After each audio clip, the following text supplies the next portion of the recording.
voici mon épouse. Chérie, voici les frères Leroy et Paul Kopp de Los Angeles en Californie. Bienvenue chez nous, frère Kopp. Frère Branham, le Seigneur a utilisé votre don dans les réunions au Calvary Temple à Los Angeles, discernant le cœur des hommes et leurs maladies. C'était merveilleux.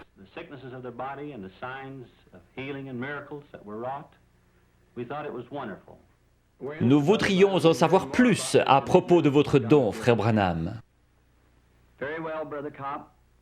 Je suis né dans l'est du Kentucky, dans une cabane en rondin.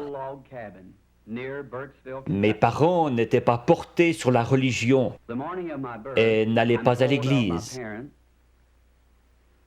Mais ils ont dit qu'au moment de ma naissance, une lumière est entrée dans la chambre et s'est tenue au-dessus de moi. Elle m'a accompagné pendant toute ma vie. Elle a été photographiée récemment. Vous avez vu cette photo. C'est la seule qu'on n'ait jamais prise d'un être surnaturel.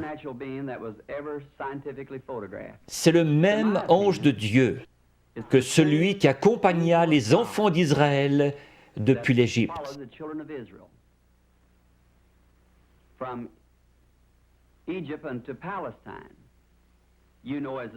C'était l'ange de l'Alliance, notre Seigneur Jésus-Christ. Il n'a pas prétendu être une personne importante lorsqu'il était ici sur terre. Il a dit, le Fils ne peut rien faire d'autre que ce que le Père lui montre. Dans Jean 5, à la piscine de Bethesda, Jésus a trouvé beaucoup d'estropiés, de gens aveugles et infirmes, attendant que l'eau s'agite.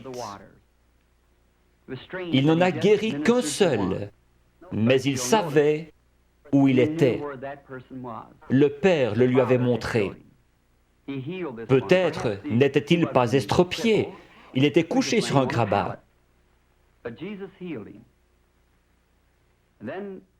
Au verset 19, les Juifs l'interrogeaient. Peut-être qu'aujourd'hui, on se demanderait pourquoi Dieu, passant à côté de tous ces gens infirmes et aveugles, ne les guérissait pas tous. Mais il a dit, en vérité, je vous le dis, le Fils ne peut rien faire de lui-même. Il ne fait que ce qu'il voit faire au Père. Son ministère s'appuyait sur des visions venant de son Père. Son ministère ne devrait-il pas se poursuivre comme il l'avait promis à ses disciples? Vous ferez aussi les œuvres que je fais, et vous en ferez de plus grandes, car je m'en vais au Père. Encore un peu de temps, et le monde ne me verra plus, mais vous, vous me verrez. Je serai avec vous, et même en vous, jusqu'à la fin du monde. Jésus-Christ, le même hier, aujourd'hui et pour toujours. Je crois que c'est une confirmation, aujourd'hui, de la résurrection de Jésus-Christ, qui vit au milieu de son peuple et accomplit les mêmes signes et prodiges que lorsqu'il était sur terre. Lorsque j'avais 7 ans, nous sommes partis du Kentucky pour l'Indiana, tout près de mon domicile actuel. Nous allions chercher l'eau à un puits, situé un pâté de maisons plus loin. Un certain après-midi de septembre, alors que je passais près d'un gros peuplier planté à mi-chemin entre le puits et notre maison, j'ai remarqué un tourbillon dans l'arbre. Cela n'avait rien d'anormal à cet endroit en septembre. Comme il ne s'en allait pas, je me suis arrêté pour l'observer. Une voix en sortit disant « Ne fume et ne bois jamais. Ne souille jamais ton corps d'aucune manière, car tu dois accomplir une œuvre quand tu seras grand. » Effrayé, je suis rentré en courant à la maison. J'ai raconté à ma mère qu'un homme m'avait parlé dans un arbre. Elle a pensé que j'étais excité et m'a mis au lit. Les visions ont commencé à ce moment-là. Quand cela vient sur moi, cela produit une vision. Je peux dire aux gens ce qui ne va pas avec eux, leur péché et ce qu'ils doivent faire. À 37 ans, une nuit, alors que je priais, j'ai remarqué une lumière sur le sol. Elle provenait de la colonne de feu située juste au-dessus. J'ai entendu quelqu'un marcher et un homme pesant environ 90 kilos a traversé la chambre et est venu dans cette lumière. Il était nu-pied, son teint était basané et ses cheveux noirs tombaient sur ses épaules. J'ai eu peur. Il m'a dit « Ne crains rien ».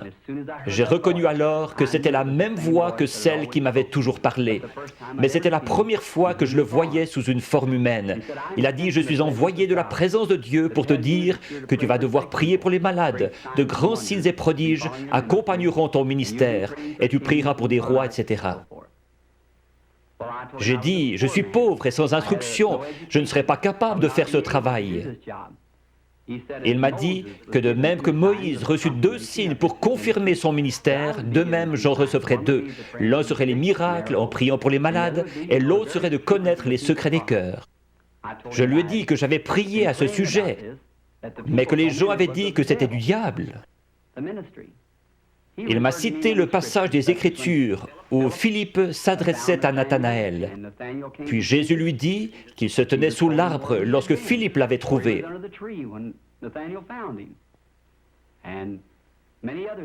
Il y avait la femme au puits, à qui Jésus avait dit qu'elle avait eu 5 maris. Elle courut à la ville, déclarant « Celui-ci est le Christ ». Et beaucoup d'autres passages encore. Je lui ai dit alors que j'irais. Il m'a assuré qu'il serait toujours avec moi. Vous, frère Cobb, et le monde aussi connaissez les grandes choses qui se produisent dans le ministère. Nous nous demandions si je me souviendrais longtemps de ces visions. Il y a 4 ans, j'en ai eu une d'un petit garçon, gisant mort au bord de la route, qui avait été frappé par une voiture et qui devait ressusciter. Je l'ai raconté à tout le monde, aux États-Unis et au Canada, et l'ont écrite dans leur Bible. Un jour, alors que nous traversions la Finlande, nous avons vu un attroupement au bord de la route. Le petit garçon était là, exactement comme cela m'avait été montré. J'ai dit à frère Moore, regarde dans ta Bible si ce n'est pas la scène en question. Il a dit oui. Je me suis agenouillé et demandé au Seigneur Jésus de confirmer sa parole et ce qu'il m'avait montré. Le garçon était ramené à la vie par notre Seigneur Jésus. Il est vivant aujourd'hui. Frère Copp, ce ne sont là que quelques-unes des choses que notre Seigneur Jésus est en train d'accomplir aujourd'hui dans le ministère qu'il m'a donné. À mon avis, c'est pour confirmer sa parole. Je serais heureux de servir notre Seigneur en Israël, frère Copp.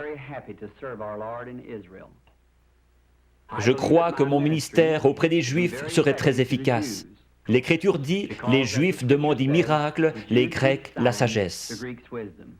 Nous croyons que beaucoup de Juifs et d'autres là-bas en Terre Sainte croiront que le Seigneur Jésus-Christ est le Messie quand ils verront un chrétien accomplir la prophétie de Joël.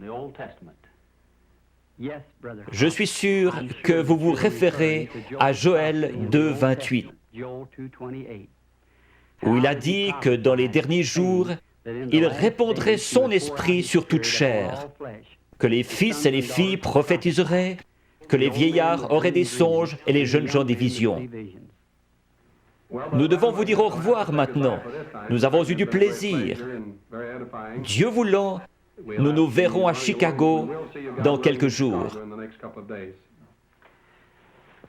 Chers amis, j'ai aussi eu du plaisir à vous avoir chez nous ce soir. Nous prierons ensemble pour les réunions de Chicago et par la grâce de Dieu, j'espère vous y rencontrer. Accepteriez-vous une tasse de thé? Merci beaucoup, Sir Branham. Merci. Merci, chérie.